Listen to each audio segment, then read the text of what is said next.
na nagsabi, bakit hindi na lang ni Leandro sa publiko ang listahan?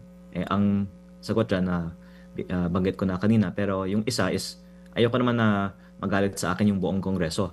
Pero dahil siya ay nanawagan na publiko ko, pwede kong banggitin ang insertions niya. Ito po ay si Bicol Saro Party List Representative Terry Redon.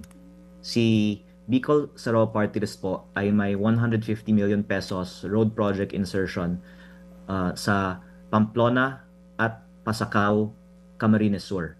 Ito pong dalawang line items, 75 million pesos each, were awarded to the same company, Bicol Gold Rock, at a winning price of 73.5 million pesos, which is 2% below the approved budget. And this same company, Bicol Gold Rock, has cornered the majority of projects like this in this area. Kaya just to give that one little example, kasi nanawagan naman si Kong Redon na ilabas ang listahan, pwede niyang i-check kung tunay ba na ang Bicol Saro Party List ay nag-submit ng 150 million pesos road project sa Camsur, at pwede nating tingnan kung may kaugnayan ang Bicol Saro Party List sa Bicol Gold Rock na kontraktor. Una, super sinungaling si Congressman Leviste. At pangalawa, fake news.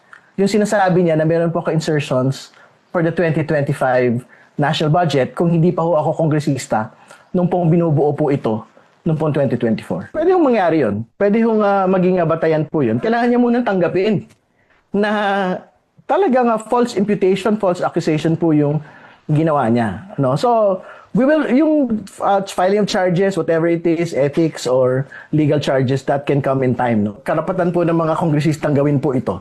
No? So, wala akong pumipigil sa kanyang gawin po ito. Pero, alam po ninyo, bagong lahat, una sagutin niya muna yung mga tanong sa kanya. Nasa na yung listahan? Bakit mo hindi ito malabas? Lalo't higit, ikaw yung nagsabi na may senador, may congressman, merong mga executive officials, at mga private individuals na meron pong insertions dito po sa Cabral list po na ito.